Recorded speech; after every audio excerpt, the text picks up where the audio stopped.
So you said you've grown up in upstate New York. You've pretty much been here all your life. Um, but I'm assuming you've also traveled and been out of upstate New York.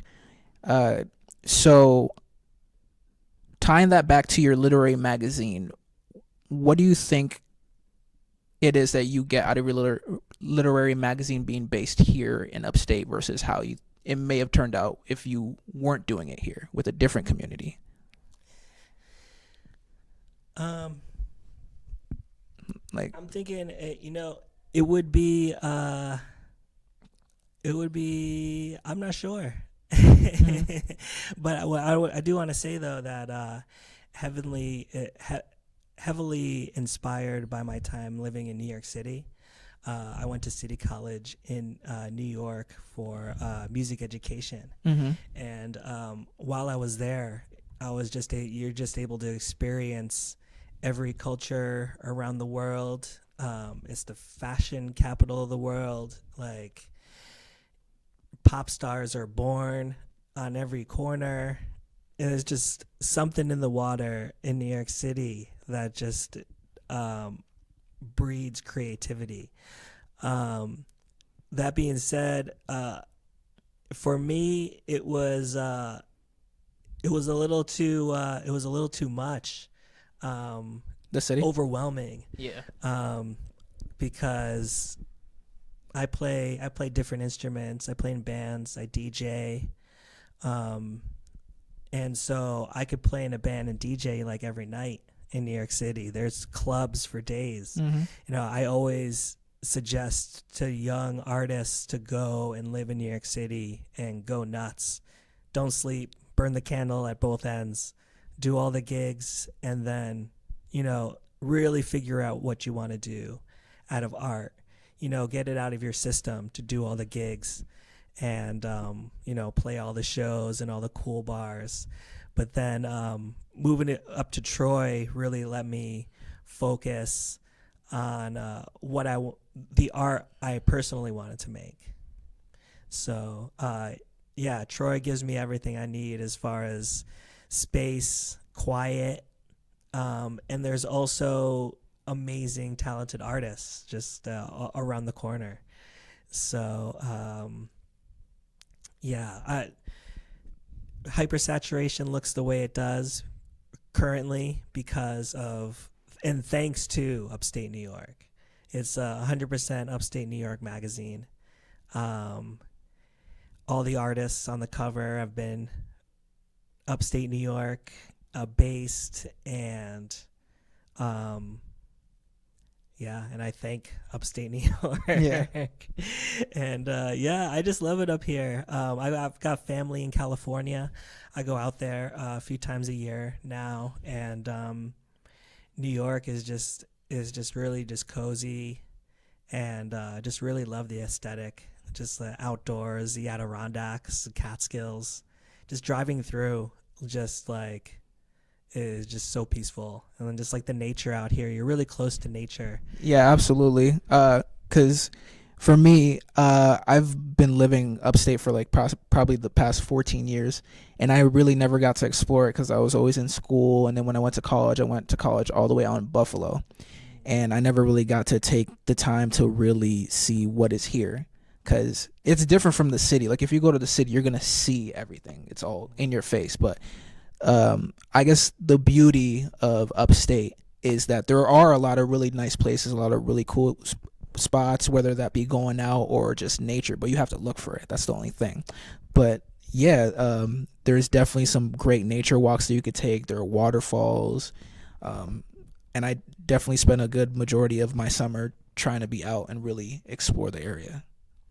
Um, Yeah, that's 100% important. Um, and yeah, and it's kind of yeah, hidden, kind of in purpose, kind of gatekeepy. Uh, the human population is kind of destroying the earth. So it's kind of I don't really blame the upstate New Yorkers like hiding some stuff. But yeah, with the hypersaturation, that's the one thing we try to go into all the little nooks and crannies and let the people know about it. so Do you have any huge aspirations for hypersaturation? Like, what's a big goal that you want to accomplish or that you want to see within hypersaturation? Yeah, definitely taking it to a place where I can publish other artists' work. So yeah, hypersaturation is just the warm up. Eventually, I want every artist I've published to have their own book. Oh, So what we've been able to do so far is help publish Other Artists magazine. We've worked with Castle Jackal to release Castle Jackal magazine, and we worked with Ripley Weaver to release their comic book. So that right there were 2 bucket lists, check marks. So from there, now we got to go even bigger. We're taking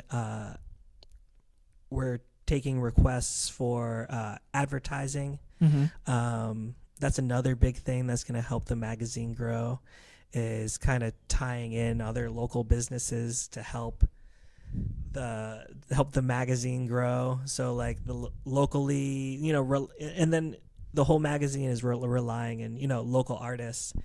If artists stop sending art to us, then we won't have anything to publish, and we're kind of calling on local businesses to advertise in the magazine to then help other artists get exposure in different ways. So yeah, I'm excited. It's been really fun so far, and yeah, I can't wait to see what we do next.